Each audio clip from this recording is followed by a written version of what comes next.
네, 반갑습니다. 매주 토요일 밤 9시 투자 인문학 1타 강의를 들으실 수 있는 머슴새벽 채널에 오신 것을 환영합니다.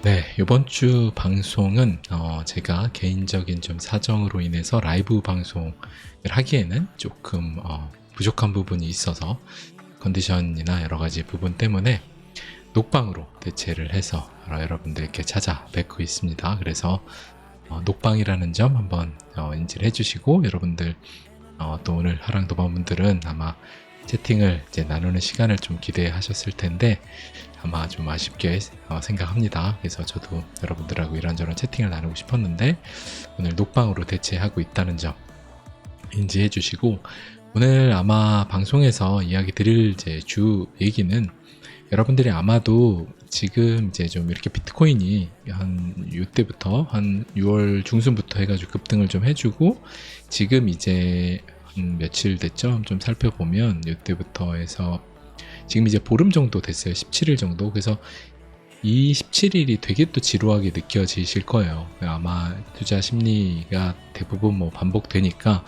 우리가 지난 이제 비트코인 여기서 계속해서 지속적으로 하락을 하던 이때가 거의 2달이잖아요. 60일 정도인데 60일의 시간이 이제 지루하다가 뚫고 올라와서 고작 이제 15일이 또 엄청 지루할 거예요. 그래서 제가 이제 오늘 방송 마지막에 여러분들에게 그 지금의 현재 상황과, 그리고 또 여러분들이 조금 인내를 하면 어떤 가치가 있을지에 대해서 오늘 방송 마지막에 글로 정리해서 두었으니까, 그거를 여러분들 보시면 아마 좀 지금의 지루한 시간을 좀 견디시는데 원리를 이해하시게 될 겁니다. 그래서 오늘 방송을 한번 빨리 시작을 해보면, 여러분들이 지금 이렇게 좀 그 지루함 속에서 있는 가운데 요즘 여러 가지들을 좀 살펴보면 계속해서 횡보를 하고 있고, 뭐 비트코인 캐시는 좀 이제 우리가 일봉상에서 이제 조정이 있을 구간 딱 거기 맞고 지금 조정을 하고 있는 상태고, 아마 이제 오늘 비트코인 캐시 차트도 좀 3일봉에서 살펴보면서 3일봉에서 어디 정도 좀 와 있는지, 그 3일봉이 이제 좀 과열이 되는 지점이 되면 보통 이제 좀 빠지게 되니까, 그래서 테슬라 같은 경우도 그렇게 고점, 이제 비케나 테슬라 같은 경우도 고점을 한번 우리 보조지표를 살펴보면서 우리가 이후에 우리가 주로 기대하는 XRP가 시작을 했을 때 그때 우리가 어떻게 봐야 되는지를 여러분들이 좀 미리 한번 예행 연습해 두신다고 생각하고 봐두시면 좋을 것 같습니다. 자, 이제 비트코인 그 전체 크립토 공포 탐욕 지수가 58로 다시 조금 내려왔어요. 그래서 거의 또 중립으로 내려온 상태예요. 거의 중립까지, 50 내려오면 이제 중립이라 거의 이제 중립까지 왔다. 그러니까 여러분들 탐욕으로 살짝 올라가고, 대부분 이렇다고 했잖아요. 탐욕 살짝 올라가고 중립하고, 그 다음에 극도의 공포 있다가 살짝 올라오고, 다시 또 공포 갔다가 다시 올라오다가 다시 중립 갔다가, 얼마 전에 중립이었죠. 그러다가 공포에 갔다가 다시 중립 가고, 이거 반복을 하잖아요. 지금도 이렇게 갔다가 다시 좀 빠지고, 다시 더 짙어졌다가 다시 좀 내려오고, 완전 짙어졌다가 다시 덜 짙어지는, 여기서 반복할 때만이 여러분들이 오직 경계해야 될 때다. 그러니까 그 전까지는 오르지 않은 아직 좋은 코인들 있잖아요. 그런 코인들, 뭐 비트코인도 포함해서 뭐 이더리움 XRP, 이제 우리가 비트 이더리프를 모으니까 그렇게 여러분들이 모아두시면 결국에 앞으로 지금 짧게는 몇 개월 안에 또 올라갈 거고, 다시 또 조정받고, 그 다음에 2년 안에 거대 사이클을 이제 ETF 같은 것들이 승인이 나고 하면, 대중화가 이제 증명이 이루어지면, 대중들은 다 증명이 이루어진 뒤에 찾아오잖아요. 그러고서 기회가 이미 갔구나 라고 늘 탄식을 하죠. 그래서 기회의 순간엔 늘 증명할 수 없고, 증명이 이루어진 순간에 늘 기회는 없다. 그래서 늘 기회의 순간에 증명을 요구하는 대중이 되지 말자고 우리가 얘기를 했잖아요. 그러니까 그게 계속해서 반복돼요. 그래서 여기에서 왔다 갔다 하면서 극도의 탐욕을 보이는 때가 결국에 2년 안에 올 거고, 앞으로 우린 그 과정에서 이렇게 올라갔다 내려가 올라갔다 내려갔다 하면서 그 과정으로 가는, 이제 그 길목에 시작을 한 거잖아요. 이 힘든 기간은 이미 끝났고, 그러니까 여러분들 지금은 지루함 속에서 여러분들이 굉장한 강인함을 가지셔야 돼요. 이 지루함을 마지막을 못 버티면 수익을 굉장히 짧게 끊어버릴 수가 있기 때문에, 그래서 여러분들이 밥솥을 통째로 먹자고 했잖아요. 밥솥 짓다가 옆에 떨어진 밥알 한두 개 먹는 걸로 끝내지 말고 밥솥을 통째로 먹어라. 그러니까 통째로 먹으려면 여러분들이 지금은 이때는 공포에 인내하는 시간이었다라고 하면 지금은 이제 여러분들이 지루함을 인내하는 시간으로 가는 거예요. 결국에 이 극도의 탐욕으로 가기 때문에 그 시기에 우리가 있다라는 걸 여러분들이 잊지 않으셨으면 좋겠습니다. 자, 그리고 이제 비트코인의 구글 트렌드 차트를 보면 지금 이제 빼꼼 이렇게 살짝 올라온 정도예요. 지난 5년으로 해서 볼게요. 5년으로 보면 살짝 올라오다가 10일에서 다시 또 10 이렇게 왔다 갔다 하죠. 그러니까 대중은 지금 전혀 관심이 없는 상태다. 이 구글 트렌드에서 이 지표가 올라가 줘야지 그때 극도의 탐욕인데 아까 크립토 공포 탐욕처럼 올라가는 때는 오니까 지금 여러분들은 이제 지루함을 여러분들의 지루한 심리를 인내하면서 좋은 코인 계속 사 모으시면 되는 시기인 거예요. 지금은 아직 안 오른 코인들 뭐 비케 지금 오르고 나니까 13만원대 살 걸 이런 후회가 들잖아요. 그 한 달 전으로 돌아가면 나 비케 사야지라는 생각이 들잖아요. 똑같아요. 이더리움도 나중에 그럴 거고 XRP는 더더욱이나 그럴 거고 비트코인도 그럴 거예요. 그 나머지 뭐 준 메이저들도 그럴 거고 결국에 그러니까 조금 더 1년하고 2년 지난 뒤에 결국에 지금 내가 메이저 코인만 잘 투자하고 있다라고 하면 그때 양자 물리학상 성공한 나도 존재하고 실패한 나도 존재하는데 성공한 나를 만나게 될 확률을 훨씬 더 높이는 과정이 지금 여러분들이 어떤 행동을 하느냐예요. 그러니까 여러분들이 신념을 가지고 난 지금 행동을 잘하고 있다라고 하면 성공한 미래의 내 모습은 이미 확정이라고 생각하고 그때의 미래의 내가 지금 아직 성공하기 전 지금의 나를 그냥 지나가고 있는 과정이라고 생각하는 거죠.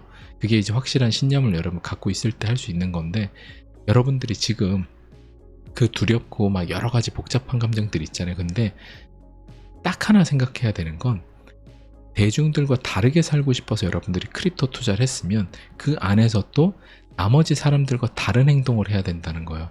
나머지 사람들이 지금 지루해하고 괴로워하고 포기하고 얼마 전에 1년 전에 힘들어하고 6개월 전에 힘들어해서 포기할 때 포기 안 했으면 잘한 거고 지금도 사람들이 또 지루함 속에 빠져서 다시 빠지는 거에 아닐 때 여러분들은 시대적 방향성을 계속해서 생각을 해서 그 지루함을 이겨내는 거죠.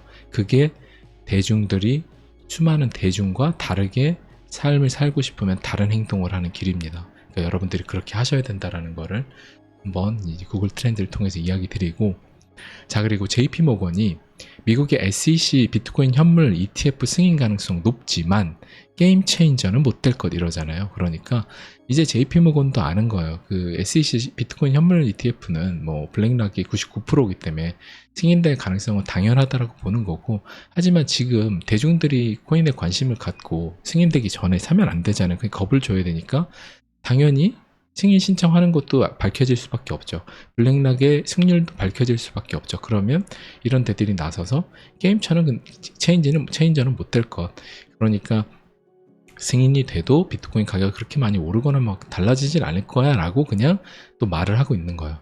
이거는 늘 하는 방식이기 때문에 여러분 결국에 암호 자산은 시대적 방향성이 돼서 모든 부동산, 주식 이런 것들이 다 토큰화가 될 거예요. 왜 토큰화가 되냐라고 하면 그 모든 세상에 지금 돈이 담겨있는 바구니가 빵꾸가 나기 시작했잖아요.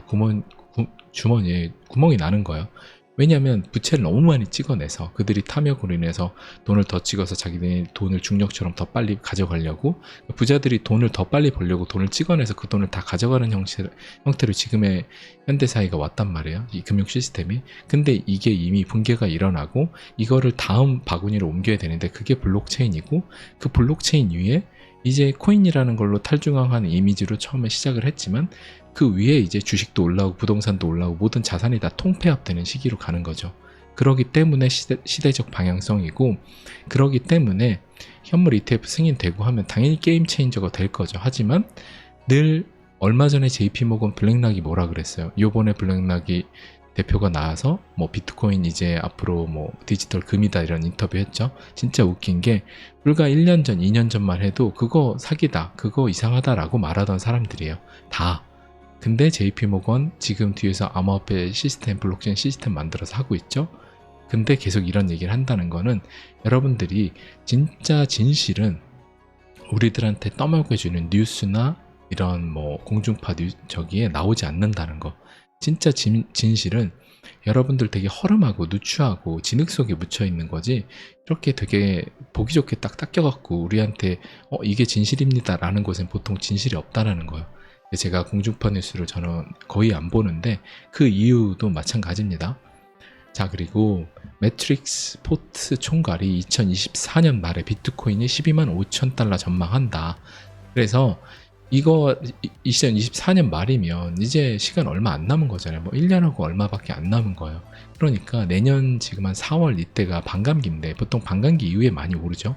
근데 저는 이따 차트에서 보여드리겠지만 좀 이제 변칙 패턴을 예상을 하는데, 늘 여러분들 차트라는 이제 것은 결국에 시장은 유기체이기 때문에 대중들이 많이 몰리는 방향하고 다르게 해서 대중의 돈을 뺏는 게 차트가 그려지는 거예요. 그러니까 여러분들 많은 차트 분석과 많은 사람들이 이번에도 역시 반감기 사이클처럼 갈 거야 라고 했을 때, 왜냐면 지난 몇 번이 똑같이 갔기 때문에 이번도 당연히 그럴 거라고 예상을 하잖아요. 근데 당연히 그렇게 예상하는데 많은 대중이 그걸 안 믿으면 당연히 예상한 대로 되는 거고, 많은 사람들이 그걸 믿으면 그 이론을, 그러면 다른 변칙 패턴으로 갈 수 있다라고 생각이 들어요. 이거 되게 어려운 말처럼 느끼지만 그냥 시속 게임처럼 생각하면 돼요. 많이 몰리는 곳에 주저앉잖아요. 그런 것처럼 대중이 많이 몰리는 쪽이 주저앉을 거다, 이렇게 여러분들이 늘 머릿속에 생각해 두시면 좋을 것 같습니다. 자, 그리고 트위터가 미국의 3개 주에서 송금 라이센스를 취득했다. 그래서 스레드 대항에 올인원 앱으로 가라. 스레드가 이제 페북 메타에서 낸 거죠.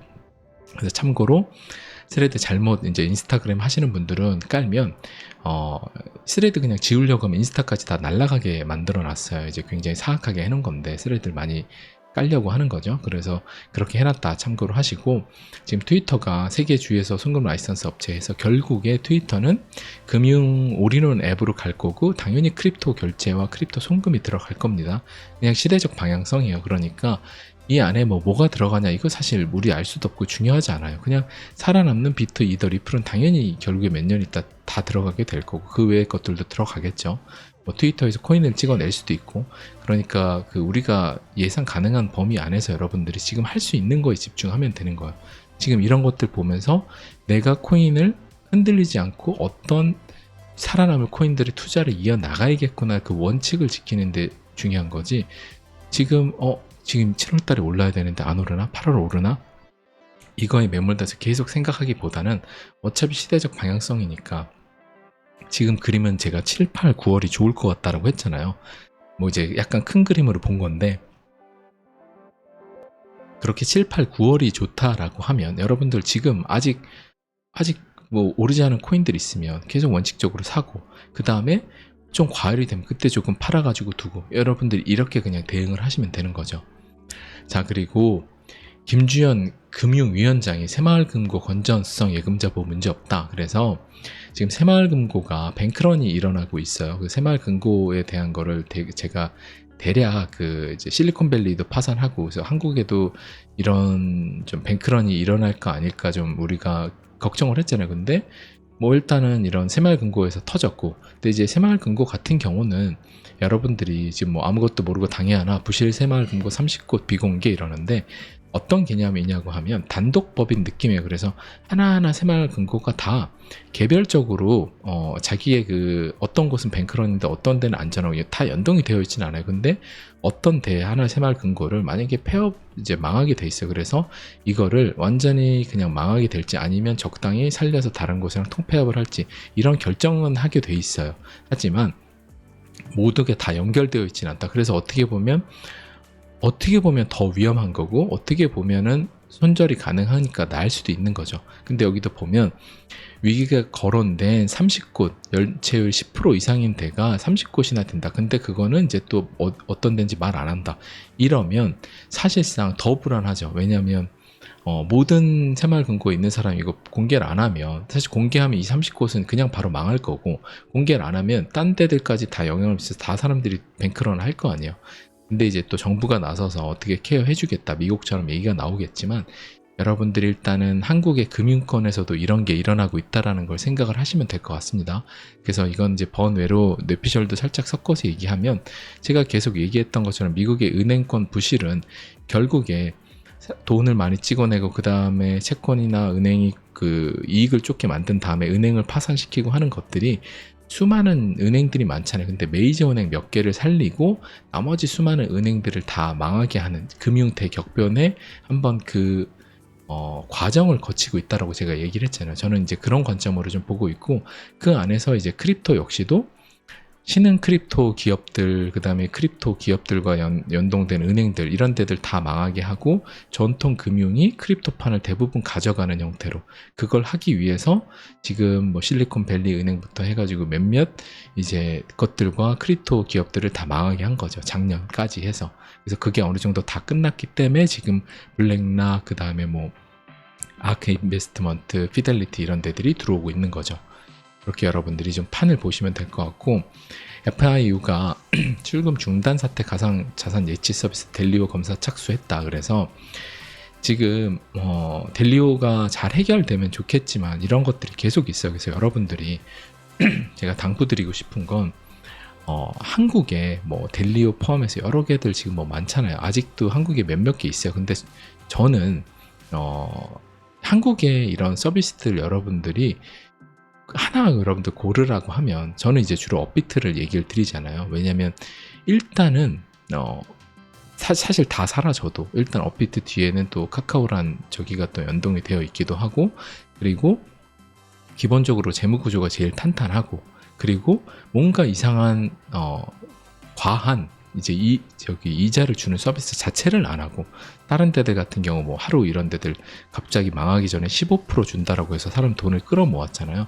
이게 망할 작정을 하고 돈을 끌어모았다라고 밖에 안 보이는 정황인데, 이런 것들을 무리하게 돈을 주는 곳에는 늘 리스크가 있어서, 제가 방송을 몇 년 전에 초기에 할 때 디파이가 처음 나왔을 때 제가 디파이를 많이 이제 좀 깠었거든요. 그때 제가 욕을 많이 먹었었어요. 그런 것들이 저는, 그리고 사실 이제 제가 디파이를 잘 인지를 못해서 시대에 좀 못 따라간 거 아니냐 이런 생각으로 제가 사과 말씀도 드리긴 했었지만, 결국에 보면 수많은 디파이들이 대부분 다 붕괴를 하고 지금의 뭐 결국에는 그 과도한 이자를 주는, 이제 루나도 어떻게 보면 그런 거죠.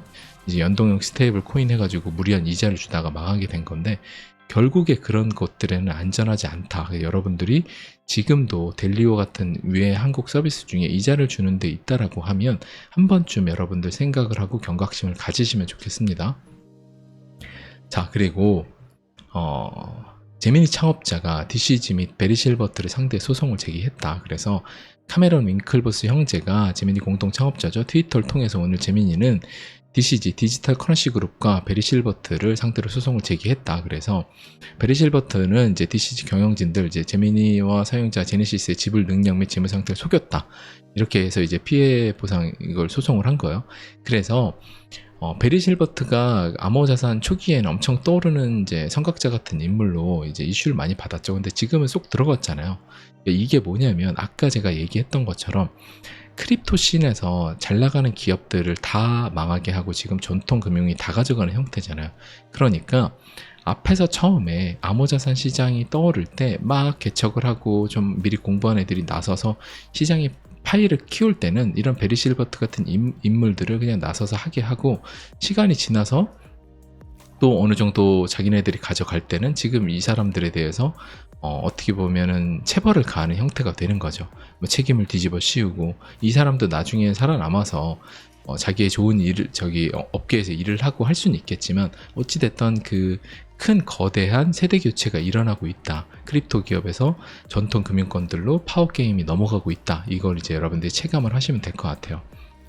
자, 그리고 미국의 ETF 전문가들 아크하고 블랙록 등 ETF 현물 ETF 동시 승인 전망 이렇게 얘기하잖아요. 그래서 이거는 거의 기정사실인데, 이게 되면 당연히 가격이 많이 오를 건데, 사람들이 뭐 아까 JP모건이 말하는 것처럼 이런 것들이 되게 두렵잖아요. 그리고 이런 거 나왔는데 코인 가격이 또 빵 오를 것 같은데 지금 안 오르고 있죠. 이러니까 또 대중들은 아까 구글 트렌드처럼 관심이 없는 거예요. 그래서 대중은 늘 가격이 오르면 그때서야 증명이 이루어졌다면서 투자를 해요. 그러면 그게 거의 꼭지죠. 가격이 오르기 시작하면 내 100만원 중에 10만원을 넣고, 그 다음 30만원을 넣고, 그 다음에 40만원을 넣는 거죠. 그리고 마지막 또 더 때려놓고, 그럼 40만원, 60만원 넣어서 마지막 100을 채워서 마지막 고점에 다 때려 넣는 게 대중이에요. 왜냐하면 자고 일어나면 오르니까 계속 돈을 더 갖다 넣는 거죠. 기다리기는 싫은 거죠. 인내하기 싫고 빨리 돈 벌고 싶고, 그러면 결국에 돈을 다 잃죠. 늘 같은 방법으로 이루어집니다. 자, 그리고 미국의 친 리플 변호사 이 존 디튼 이 분이 이제 SEC 이제 패소할 것 같다. 리플 자기는 또 패소 시나리오를 할 것 같다는 아니고 패소관 시나리오를 제시했다. 그래서 왜 이러는지는 모르겠지만 뭐 이 소송을 되게 고생도 많이 하고 앞에서 이끄는 어떻게 보면 XRP 아미 중 한 명인데 여러 가지의 파급 효과를 봤을 때 자기도 이렇게 하나 좀 걸쳐놔야 되니까 이러는 게 아닐까라고 생각이 들어요. 그래서 그는 SEC와 소송이 대법원까지 가더라도 리플이 결국 승소할 거지만, 그러니까 굉장히 오래 뭐 항소도 하고 해서 대법원까지 만약에 이번에 져서 또 대법원까지 가면 결국에 이길 거지만, 저는 이때 가서도 이분은 대법원까지 만약 갔어요. 진짜 최악으로 그랬는데 또 리플이 지금 상황상 또 질 수도 있다 이런 말 할 수도 있을 거라고 봐요.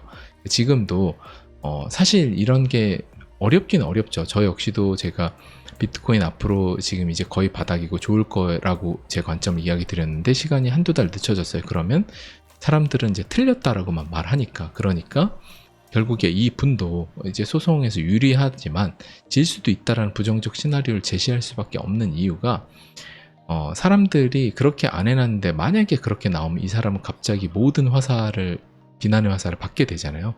그래서 아마 이런 얘기를 한다라고 좀 생각이 들어요.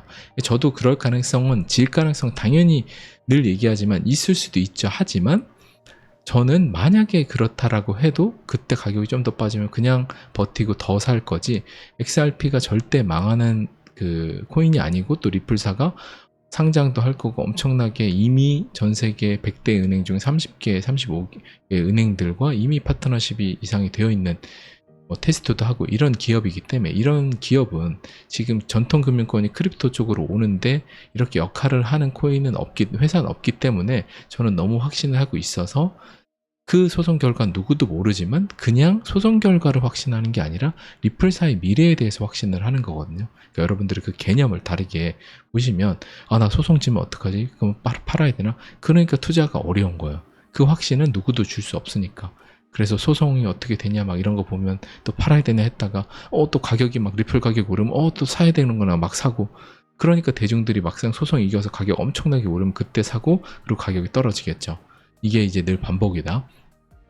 자, 암호화폐 거래소 후업이 비트코인, 이더리움 잔액 바닥이다, 마지막 향해 가는 것처럼 보여. 제가 지난주 방송에서 후업이 좀 이제 부정적인 얘기들을 드렸었잖아요. 그래서 여러분들이 늘 보실 때 제가 이래서 이런 이제 거래소들이나 이런 거 레퍼럴 같은 걸 안 하는 이유가, 사실 대가를, 거래소 레퍼럴을 해서 대가를 받으면 진짜 이제 좋은 거래소 만약 레퍼럴을 해요.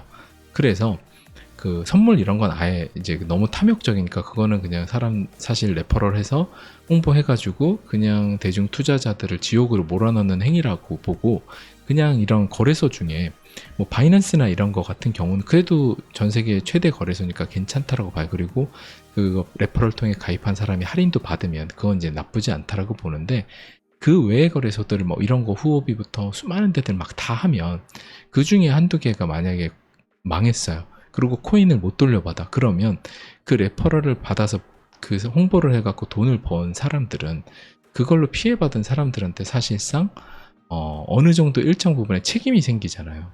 왜냐면 대가를 받았기 때문에.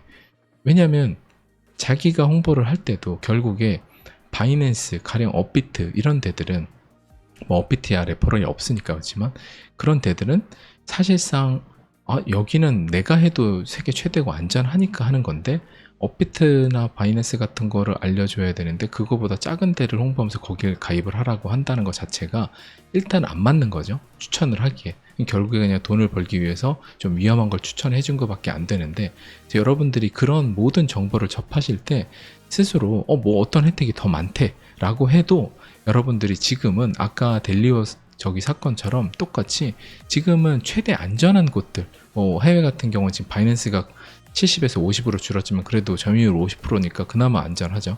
저는 이제 그래도 바이낸스 요새 미국에서 너무 때리고 있기 때문에 제가 이제 하랑 도반분들에겐 다 이제 전 뺐다라고 얘기했고, 저는 이제 이동했다라고 얘기했잖아요. 지금 같은 경우는 업비트 같은 경우는 뭐 여러 가지에서 걸리는 것도 없기 때문에 그나마 이제 제일 안전한 곳으로 좀 보고 있는데, 여러분들이 이런 여러 가지들을 고려하셔서 잘 모든 정보를 접하실 때 해야 된다. 다 이면에는 이득에 따라 움직이는 게 있다, 이렇게 좀 생각을 하시면 될 것 같고, 바이낸스 CEO가 몇 개월 내 거래량 증가 예상, 그래서 플랫폼 준비 중 이러죠. 바이낸스 이제 좌우장풍이 몇 개월 안에 암호화폐 거래량이 증가할 것 같다. 그래서 7, 8, 9월을 굉장히 좋게 저도 예상을 하고 있는 건데, 뭐 좌우장풍도 그렇게 당연히 보고 있겠죠. 그래서 과거 패턴 봤을 때 더 큰 거래량에 대비할 것으로 본다. 그래서 향후 6개월에서 18개월 안에 증가할 거래량 활동을 수용할 수 있도록 플랫폼이 사람들의 물동량이 엄청 많아질 거니까 그 준비 작업을 하고 있다. 6개월에서 18개월 아니면 당연히 18개월이라고 하면 내년 말 지나서까지잖아요. 그러니까 불장 사이클을 딱 얘기를 하고 있는 거예요. 당연히 이런 흐름은 올 겁니다. 그냥 암호화폐 시대적 방향성이기 때문에 여러분들이 지금 지난 1, 2년은 힘든 시기 이미 다 터널 지났고요.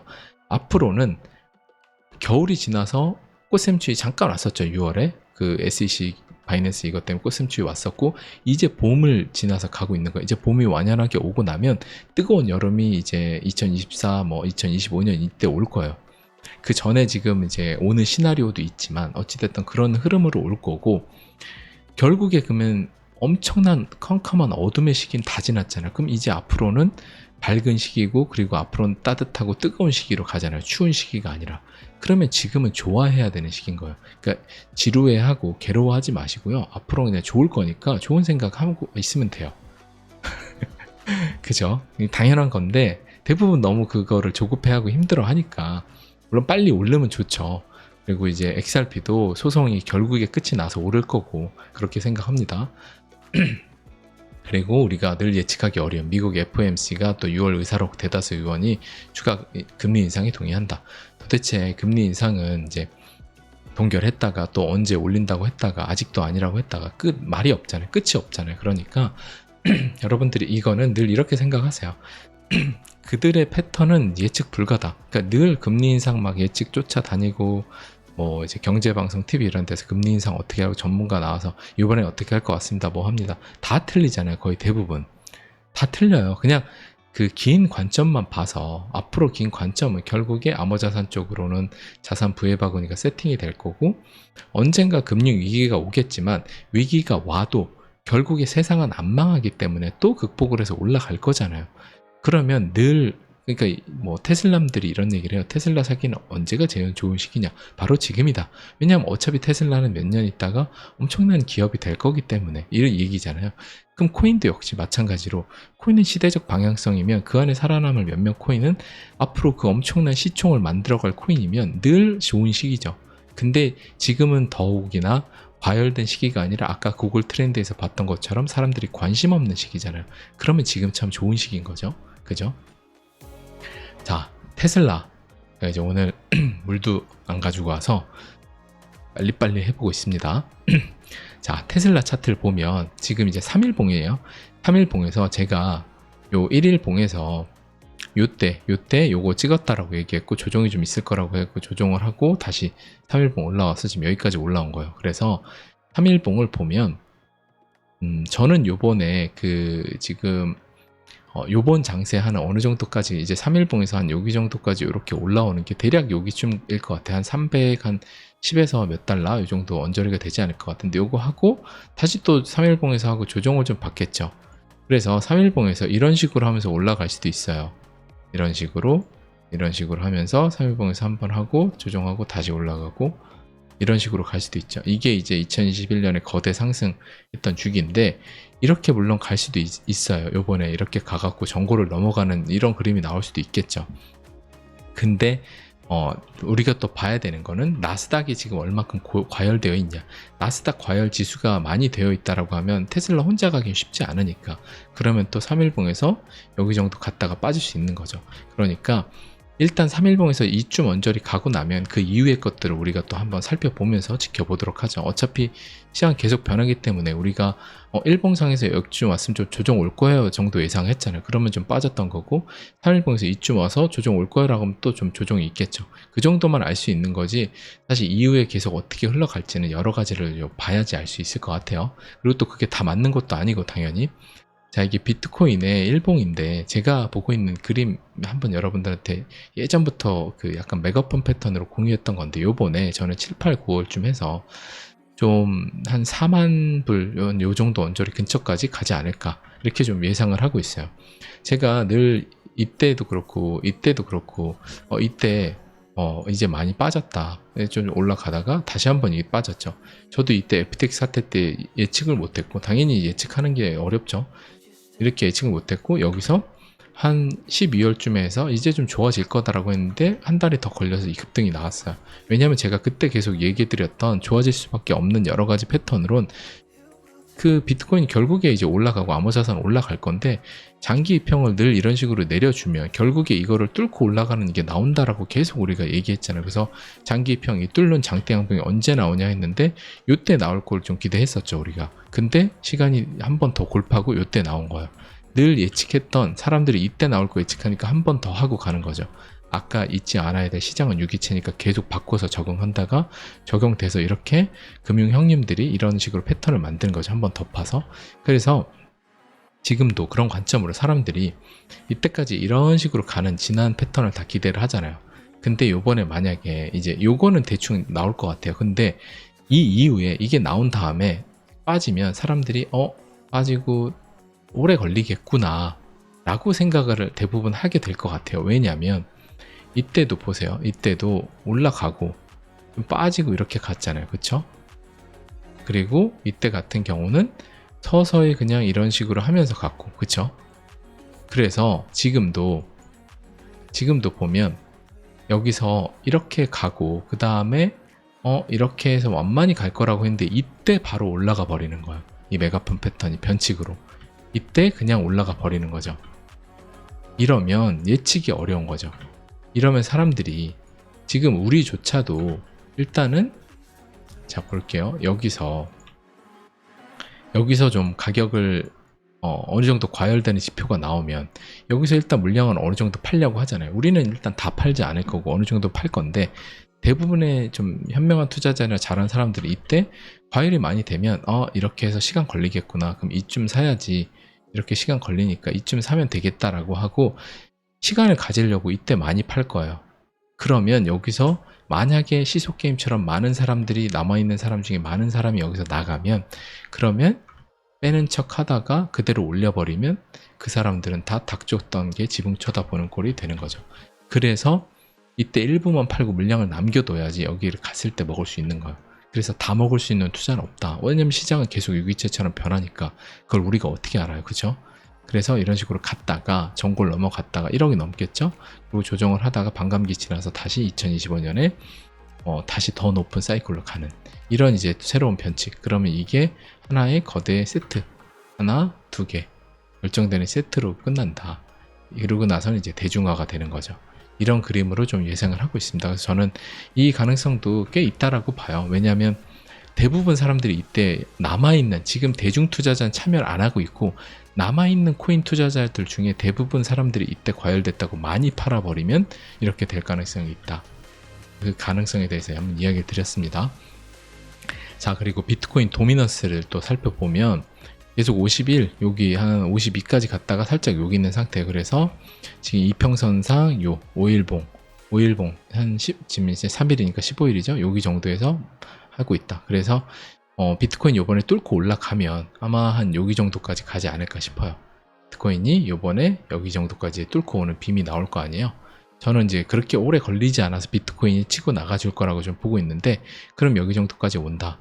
그래서 여기 정도까지 도달을 하고 비트코인이 여기 도달을 하고 알트가 시즌이 시작이 돼서 얘가 다시 뚝 떨어지는 거는 이제 이더하고 XRP가 움직여주면 이게 떨어지게 된다. 그렇게 좀 보고 있습니다. 자, 그리고 비트코인 캐시 이제 3일봉을 보면 자, 일봉상에서도 이제 이 지표를 우리가 꽤 정확하게 지금 잘 맞고 있잖아요. 다들 아마 인정을 하실 텐데 자, 여기도 보면 이렇게 갔을 때 고점을 거의 넘었다, 녹색을 넘어서 과열됐다라고 했고 조정이 나왔죠 바로. 그래서 저도 운 좋게 일부러 여기서 잘 좀 팔았었고, 근데 여기서 조정을 받았기 때문에 사실 그 파는 게 몇 프로 큰 차이도 없어요. 그러니까 사실 어차피 그냥 들고 가는 거면 여기 안 팔아도 상관없는 거죠. 지금 여기서 이제 조정을 했고 3일봉에서 이제 보면 지금 여기 피보나치 여기를 딱 지지를 하고 있잖아요. 근데 살짝 깨졌다가 요 깨졌다가 아래 꼬리 해주고 깨진 거에서 사람들 속여주고 다시 지금 여기, 그래서 3일봉에서 여기다, 그래서 이게 이런 식으로 해서 3일봉에서 역시 이쯤에 오면 우리가 한 뭐 8월 9월쯤, 만약에 8월쯤이나 그때쯤에 여기 왔어요. 그러면 빅해도 요번에 일단 미드텀 랠리 때 어느 정도 고점이 나왔구나라고 해서 일부는 좀 팔 필요가 있는 거죠. 만약에 안 팔아도 돼요. 안 팔아가지고 아까 암호자산 시장 비트코인 여기처럼 여기 갔다가 다시 날아갈 때 빅해 날아갈 수 있으니까 같이. 그러니까 결국에 빅해를 나는 진짜 좋게 본다, 신념이 있어서, 그러면 그냥 끝까지 들고 있어도 상관없는 거죠. 자, 그리고 이제 XRP 좀 차트를 보면 XRP에서 우리가 지금 제가 이제 기대하고 있는 그림을 가져왔는데, 이게 지금 2017년 연말 지금도 그림이에요. 그래서 이렇게 한번 급등이 나오면서 이런 구간에 걸려요. 0.8 여기 75 이렇게 한번 걸리고, 그 다음에 1.3에 한번 걸리고 조정해주고, 그 다음 다시 한 1.6 정도 가다가 지금 3.3달러까지 가는.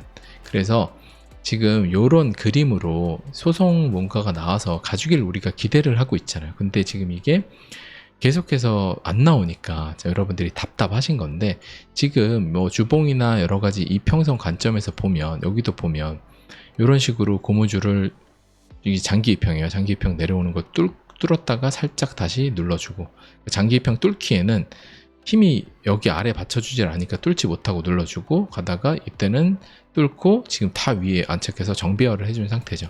거의 에너지를 다 모아준 상태예요. 이때랑은 다르잖아요, 그쵸? 이때는 장기 이평이 여기 있고 지금 이제 장기 이평 다 눌러가지고 아래다 모아준 상태다. 그러니까 그렇게 오래 남지 않았어요. 늘 장기 이평의 힘을 받으면 결국에 가거든요. 이때도 장기 이평 올라오는 거 받고 다 눌러주고 촘촘하게 눌러주고 그대로 쐈고, 그 다음에 그 전에 이때도 이평선 관점에서는 이때가 더 비슷한데 이때처럼 비슷하죠. 이게 한번 뚫고 올라가고 장기 이평 힘 못 받고 눌러주고, 보라색이 여기 있죠. 뚫고 가다가 다시 또 눌러주고, 이 아래는 골 팠다가 다시 장기 이평 맞고 아래 다시 갔다가 이번에 뚫고 살짝 가는가 하다가 한 번 더 깊게 눌러주고, 그 다음에 장기 이평 딱 힘 받고 쫙 올라가주는, 늘 이런 식으로 장기 이평이 결국에 고무줄이 쫙 크게 펼쳐져 있다가 가지런히 계속 모이잖아요. 위로 창창 쳐주면 계속 모이잖아요. 이렇게 모이면 결국에 간다. 그래서 지금도 XRP가 장기 여러가지 이평선에서 비슷하다. 쫙 펼쳐졌고 한번 쳐주고 그래서 이게 한 몇 번 더 쳐줄 수도 있죠. 그거는 이제 모르지만 몇 번 더 쳐주는 과정에서 만약에 한 1달러 1.3달러까지 가지고 또 눌러주고 이렇게 하면서 장기 이평을 더 촘촘하게 눌러줄 수도 있는 거예요. 그러다가 갈 수도 있는 거죠. 그러니까 결국에는 계속해서 이 프로젝트가 살아있고 잘하는 프로젝트라면, 모소 대나무라면 결국에는 싹을 터서 땅 위로 우물 트고 그 다음에 줄기를 뽑는 때가 온다. 계속해서 땅 아래에서 치고 나오다 결국에 이제 가는 때가 오는 거죠. 그러니까 그거는 여러분들이 신념의 영역인 거예요.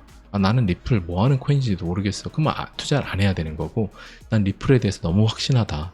진짜 그러면 여러분들이 투자를 하면 되는 거예요. 그리고 기다리면 되는 거예요.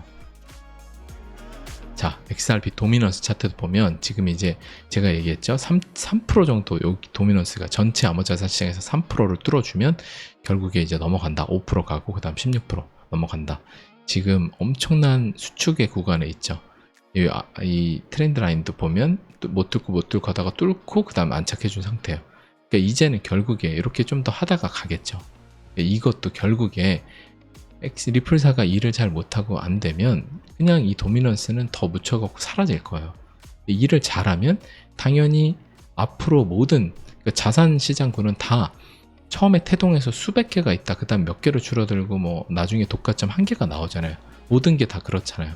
사업도 그렇고 영역에 다. 그러니까 결국에 코인도 수많은 게 있는데 잘하는 애는 결국에 퍼센트 차지하는 점유율이 낮았다가 나중에 높아지겠죠. XRP가 뭐 한 20% 갖고 이더리움이 몇십 프로 갖고 나머지도 비트코인이 갖다가 나중에 이더리움이 한 50을 가질 수도 있고 XRP가 50을 가질 수도 있는 거예요. 그런 형태로 흘러가는 거죠. 결국에 시간이 지나면서 산업구조는 재정립이 되니까. 자, 그리고 크립토 토탈 마켓 캡에 비트코인하고 이더리움을 제외한 이제 거기요 보면은 그 마켓 사이즈인데, 지금 여기도 보면 이평선대 이런 식으로 쭉 내려오죠. 이평선 내려오고 지금 이평선 한번 뚫고 올라가다가 주황색이 뚫고 올라가다가 다시 한번 역배열 나고 지금 요거 다시 올라서 여기서 크로스가 나면 그게 이제 여기 329 빌리언에서 이제 올라가준 요 하향 쐐기 요거를 뚫고 이제 올라가줘서 결국에 크립토 비트랑 이더를 뺀 나머지들은 또 좋아질 거다. 이렇게 좋아질 거다. 그러니까 결국에는 지금 얘네들은 상대적으로 수축되어 있는 시기고요. 결국 얘네도 팽창이 일어나는 거죠. 이렇게 보시면 될 것 같고, XRP 이더리움 이제 3일 봉도 엄청나게 수축되어 있는 거 보실 수 있죠. 그러니까 이더리움 대비해서 XRP가 엄청 그 저평가되어 있는 거예요. 그리고 장기 이평도 거의 지금 여기까지 모아져 있죠. 3일 봉에서. 그죠? 그러니까 이거 안착을 해서 얘도 갈 수 있는 거죠. 그러니까 지금 안 움직일 때 신념이 있다라고 하면 투자를 해야 되는 거고요. 늘 움직이고 나서 샀어야 되는데 하면서 그때 뒤쫓아가면 늘 늦어요. 늘 그래요. 늘 투자는. 자, 그리고 XRP BTC 차트도 역시 마찬가지죠. 장기 이평들 여기 지금 거의 여기까지 눌러져 있죠. 검정색하고 주황색, 보라색 여기 있죠. 그래서 얘도 여기 지금 베를린 장벽이 딱 만큼 두터운 여기를 뚫어주면 결국에 가요. 수축과 팽창에서 여러분들 좋아하시는 팽창, 수축, 팽창, 수축, 팽창, 수축 하죠. 이 팽창이 일어날 거라고요. 제가 맨날 팽창이 일어날 거라고 해서 지금 안 일어나니까 XRP가 이제 XRP는 도대체 안 돼, 증명도 안 되는데 뭐, 그리고 비트나 이더 같은 경우 이제 제가 결국에 올라갈 거다 했지만 그거는 증명이 네가 한 거 아니다 얘기할 수도 있죠. 크립토 같은 경우도 뭐 제가 얘기하는 게 아니잖아요. 그냥 시대적 방향성이고 XRP도 전 마찬가지라고 봐요, 여러분들. 그러니까 여러분들이 신념을 가졌다면, 난 XRP에 대해서 나는 진짜 공부가 돼서 난 확신이 있다라고 하면, 그러면 이 수축에 대해서 여러분들이 한번 공부를 해보시면 좋을 것 같아요. 공부한 곳에 기회가 늘 있는 거죠. 자, 그리고 소셜 매트릭 보면 더 내려왔어요. 사람들 진짜 관심이 없죠. 지금 블랙락이 뭐 하고 난리 친다라고 하는데 0.95까지 내려왔어요.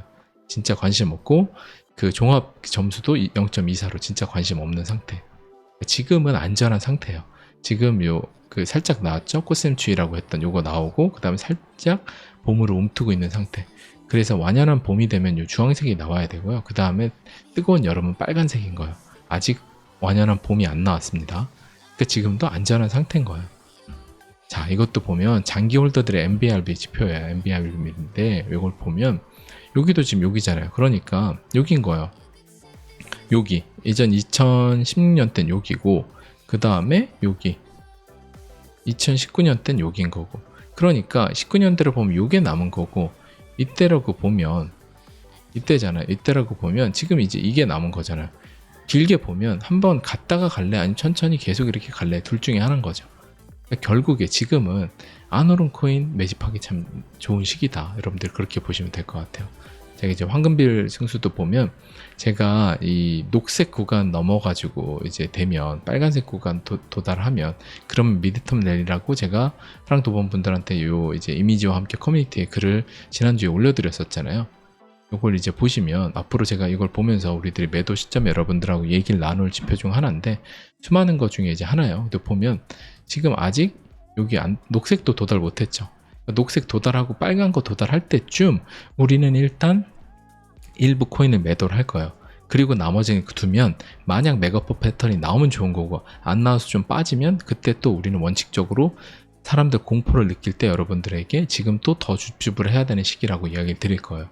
그렇게 그냥 우리는 하면 되는 거예요. 그러면 확정적으로 성공한 미래의 내 모습을 결국에 우리는 선택해서 만나게 되는 거예요. 지금 오늘 이 순간 매분 매초 내가 내 미래를 바꿀 수 있는 의사결정을 할 수 있다고 했잖아요. 그러니까 여러분들이 지금 최대한 평온하게 인내심 안에서 지금 내가 뭘 해야 되는지 정확히 알고 그걸 그대로 행하면 되는 거죠. 있지도 않은 불안을 계속 만들어서 아 빠지면 어떡하지 뭐 하면 어떡하지 계속하면 결국에 미래에 확정적인 성공한 내 모습을 만나기보다는 지금 불안을 많이 느끼면 실패한 내 모습을 만나게 될 가능성이 높은 거예요. 그러니까 성공한 내 모습을 만나는 그 가능성을 올리는 길은 여러분들의 지금 여러분들의 주파수 자체가 평온함 속에 있는 거죠. 그래야 뭐 잘 되니까.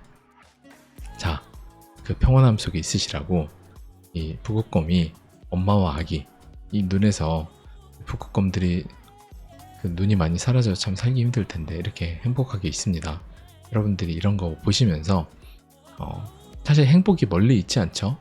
제가 이제 요새 그 티스토리 이런 쪽에 이제 블로깅도 조금 시작을 하고 그냥 약간 투자 얘기뿐만 아니라 다른 것도 좀 하는 형태로 티스토리 좀 해보려고 하는데 그런 곳에 제가 이제 행복에 대한 얘기도 좀 더 쓰고 이렇게 여러 좀 많은 생각들을 하고 있어요. 요새 이제 종교에 대한 것도 관심도 많고 왜냐면 이제 종교는 평온함에 이르기 위한 이제 우리가 그래서 종교에 드는 거다 이제 이 정도의 생각을 하고 있는데 여러분들이 이런 것들을 보시면서 지금의 사실 평온함 속에 있으셔야 여러분들이 결국 성공할 수 있다라는 좀 이야기를 드릴 수 있을 것 같습니다. 자, 그리고 빨리빨리 하다 보니까 네, 아주 목이 타네요. 자, 인생 성공 비밀 클리셰 속에 숨어 있다라고 제가 누누이 이야기 드렸죠. 클리셰는 이제 프랑스 말로 굉장히 지루하고 뻔하다는 걸 의미하고 있어요. 그래서 뻔하고 지루한 곳에 성공이 있다라는 거고 뻔하고 지루하다는 것을 바꿔 말하면 인내라는 걸 의미한다. 그래서 이 세상은 하루가 다르게 너무 빠르게 변하고 발전하고 있기 때문에 예전엔 책을 통해서만 성공과 진리를 배울 수 있었던 시기였는데 지금은 시간과 비용 그리고 환경이 갖춰져야만 그 이제 성공의 비밀을 예전에 이제 배울 수 있었어요. 그러니까 책이 성공과 진리를 배울 수 있는 유일한 거였는데 예전에는 뭐 책도 사야 되고 시간도 또 책 봐야 되고 그리고 또 환경도 있어야 되는데 요새는 뭐 유튜브도 있고 뭐 블로그도 있고 너무 좋은 정보들 세상의 진리 책들 요약해 놓은 거 너무나 쉽게 접근할 수 있단 말이에요.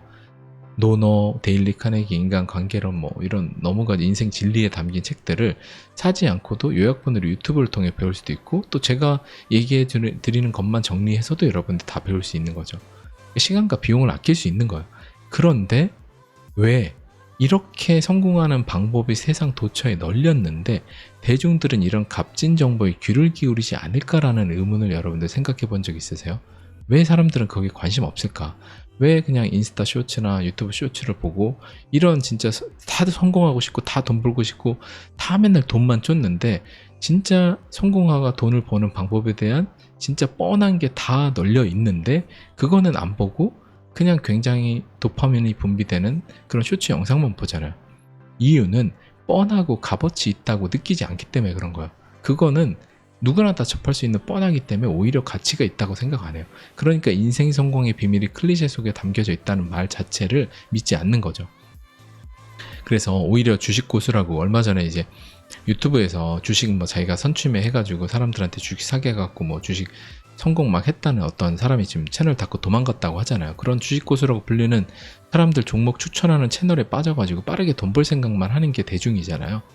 그러니까 코인도 마찬가지고 막 코인 불장 때 사람들 막 다 뛰어 들어와서 어떤 코인 오르나 해서 막 그 코인 사서 하잖아요. 그리고 다 돈 잃고 매번 마찬가지잖아요. 근데 진짜 값진 정보가 있는데도 그걸 안 하는 이유는 결국에 인내하기 싫어서 그런 거예요. 진짜 값진 값어치 있는 정보는 지발로 나에게 찾아오지 않는다는 걸 깨달아야 되고 즉 공짜 점심은 없다는 걸 기억해야 된다. 이제 부모님 빼고 나한테 뭔가 그냥 해주는 건 없다. 이렇게 생각을 하시면 되고 성공의 비밀이 그래서 그다지 멀리 있지 않다. 이미 우리 주변 도처에 널려 있다. 그 지루하고 뻔한 것을 지속적으로 행할 내 자신이 없을 뿐이지. 그러니까 미국 저축률이 이제 저도 얼마 전에 본 건데 평균을 내면 꽤 높게 나오지만 이제 착시가 있어요. 이제 매달 이제 통장에 얼마가 있냐 이거 보면 꽤 이제 몇만 불 있다고 나오지만 그게 실제로 상위 0.01%가 평균을 너무 많이 올려버리기 때문에 그런 거고 실제로는 미국의 대부분의 사람들이 원화로 1,000만 원 정도가 미국의 실제 저축률이라고 해요. 그러니까 거의 없는 거죠. 그래서 대부분의 사람과 더 나은 삶을 살고자 하면 당연히 남들이 기피하고 지루해하는 그 무언가를 꾸준히 행할 수 있는 인내심이 있어야 되는데 지금 이 미국의 이런 것처럼 대부분의 사람들은 이 저축률이 없이 이렇게 살잖아요. 근데 대부분의 이 사람들이 하는 행동들 당연히 틱톡, 저기 인스타 이런 쇼츠들과 대부분 다 도파민이 분비되는 수많은 OTT 이런 것들에 대부분 시간을 다 쏟잖아요. 그리고 데일리 카네기의 노노 이런 것들에 대한 엄청난 이미 온라인에 존재하는 자료는 안 보잖아요. 그게 왜 그러냐? 이런 사람들이 보는 정보 안에로 따라가면 당연히 인내를 안 하는 거고, 그러면 당연히 성공을 못 하게 되는 거잖아요. 그러면 수많은 이런 사람들이 가는 곳으로 내가 안 가고 다르게 행동을 해야 되는 거죠. 근데 다르게 행동하는 거는 되게 지루하고, 남들이 손가락질하고 너 뭐 하는 거야 라고 하는 뻔한 것을 해야 되는 거야. 인내심이 있어야 된다는 거야. 남들이 야 그거 해서 되겠냐고 할 때 끝까지 해야 되는 거고, 남들이 야 이게 요새 트렌드라고 막 뛰어갈 때 그때 안 가야 되는 거고, 반대로 해야 되는 거죠. 그래서 인간사에 있어서 모든 영역에 데스밸리가 존재한다. 그래서 학업 그리고 사업 투자 그 힘든 구간을 이겨낸 사람들만이 성공이라는 파라다이스에 도착하는 건데, 현대사회에서 사다리가 이미 사라졌다고 현실을 비관하고 잘 되는 사람, 특이한 사람, 다른 생각 가진 사람 모두가 다 가만두지 않는 시대잖아요. 다 끌어내리잖아요. 누가 조금만 잘못해도 다 끌어내려서 너도 일로 내려와. 너 좀 잘 나가네? 너도 내려와. 너도 진흙탕 안에 있어야지. 다 끌어내리잖아요. 그래서 지금의 한국의 코미디 같은 경우도 대부분 다 예전엔 풍자도 하고 뭐 했는데 요새 못 하잖아요. 왜냐면 뭐 했다가 너 정치색이 그래? 너 아니면 뭐 해? 다 난리 난단 말이야. 그러니까 가만히 안 둔단 말이죠. 그렇기 때문에 다 엇비슷한 사람들로, 대중들로 그렇게 남게 되는 거예요. 지금 자기 생각을 표현을 못 해요. 그렇게 표현하는 사람인데 한둘이 있어야 그 선각자들 통해서 다양한 생각을 가진 대중들이 나오잖아요. 미디어에 그런 각자 자기 생각을 틀리든 맞든 각자의 생각을 얘기하는 사람이 나와줘야 그 사람들을 추종하는 사람들로 인해서 사람들이 깨어나기 때문에 다양한 생각을 가진 대중들이 나오는 건데, 지금은 대중들이 마녀사장을 해버리기 때문에 그런 다양한 생각을 표출을 못하고, 그러면 더 사람들은 우매한 대중으로 남게 되는 시대로 가는 거죠.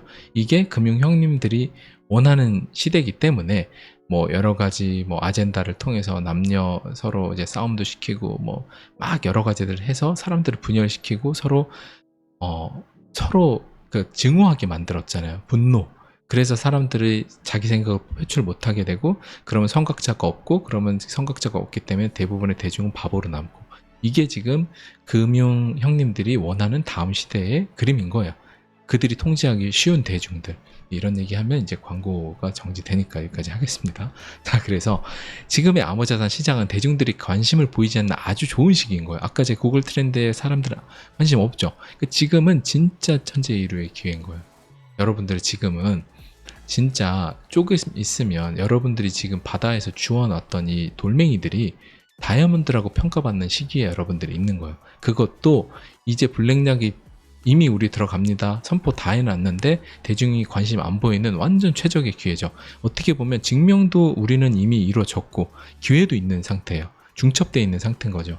왜냐면 증명이 이미 이루어졌다는 건 블랙락이 이런 데들 ETF 현물 들어왔죠. 다 지금 코인 인프라 들어왔죠. 근데 기회가 있다는 건 대중이 근데 하도 당해서 지금 블랙락이 뭐 했는지 관심이 없잖아요. 구글 트렌드에 보면. 그래서 증명과 기회에 완전 중첩되어 있는 그 환상의 시기다. 증명도 어느 정도 돼 있고 기회도 있으니까. 근데 대중은 관심 없죠, 어차피. 그래서 하지만 지금 시장이 여태까지 살아남고 계신 여러분들은 아까 제가 얘기한 암호자산 시장의 시대적 방향성이가 그래도 눈치는 챘잖아요. 블랙락, 피델리티 이런 데들 현물 ETF 눈앞에 있고, 대중들은 늘 증명이 이루어진 뒤에만 참여가 시작이 돼요. 와, 이거 확정됐어, 도장 꽝꽝꽝 하면 그때 저 살래 하고 다 그때 뛰어들어요. 비싼 가격에. 그래서 기회의 순간에 증명될 수 없고 증명이 이루어진 순간에는 기회는 없다 라는 말을 늘 하는 거예요. 그래서 내 삶을 바꾸고 싶다면 대중과 다른 삶을 살아야 하고, 대중의 삶은 인내하고 싶어 하지 않는 삶이잖아요. 그럼 답은 대중과 다른 선택인 지루함, 즉 인내를 해야 되는 거죠. 그죠? 그래서 지금 메이저 암호자산을 잘 투자하고 여러분들 일상생활이 제일 중요해요.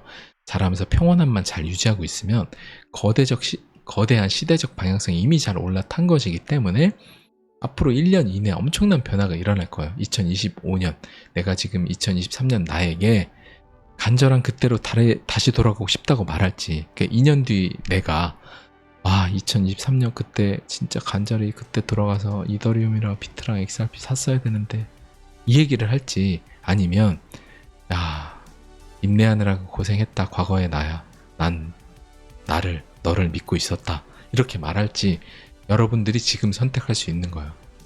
지금 살짝 지루한 시간일 뿐이지 이미 제가 얘기했죠. 2년 정도의 긴 밤은 지났어요. 지금 말 그대로 어슴 새벽의 시간인 거예요. 어슴 새벽은 어슴푸레한 그 동트기 전의 시간이죠. 지금 밤도 아니고 그렇다고 태양이 반짝 떠 있는 시기도 아니에요. 어슴한 그런 긴가민가한 시간인데 지금 지루한 시간일 뿐 이미 힘든 시기 지났어요. 그래서 아침에 태양은 정말 눈 깜빡하는 순간에 떠오르잖아요. 코인 시장도 여러분들 보세요. 비케가 눈 깜빡하는 9일 만에 급등하죠. 200%. 비트코인 잠깐 하는데 막 갑자기 블랙록 ETF 하면서 막 오르죠. 지금 지루하다가 여러분 또 좀 있다가 갑자기 또 태양이 뜨면서 막 올라요. 그러니까 지루할 때는 늘 방향성을 잃고 기회라고 인지해야 되는 거예요. 그래서 우리 하랑 도반 여러분들의 늘 슬로건이죠. 기다리고 인내하고 상상하라. 지금은 딱 그런 시기입니다. 상상하는 시기는 기회가 있을 때 상상할 수 있는 거예요. 조금 지나면 상상할 수도 없죠. 이미 현실화 일어났으니까 인내할 필요 없죠. 이미 보상을 받을 거니까 기다릴 필요가 없죠. 이미 이 세 가지 모두를 다 할 수 없는 시기가 머지않아 찾아와요. 그때는 절제하고 절제해라. 그 시기로 가는 겁니다. 네, 오늘 방송도 여기까지 하고 또 다음 주에 하랑 더 보면 제 커뮤니티 글로 인사드리도록 하고 일반 또 우리 구독자분들 오늘도 좋은 또 하루 보내시고 제가 그 어슴새벽 제 아래 채널에다가 제 이제 블로그도 한번 올려드릴 테니까 가끔 이제 제가 올리는 글 여러분들 또 투자해서 참고하시면 좋을 것 같습니다. 제가 삶의 자세에 관한 거 저 역시도 너무 부족한 사람이라 제가 늘 배우고 깨닫는 거에 대해서 글을 많이 써요. 그래서 저한테 하는 다짐이기도 하니까 여러분들에게도 도움이 많이 되실 것 같습니다. 자, 오늘 방송도 여기까지 하고 들어주셔서 감사합니다. 어슴새벽이었습니다.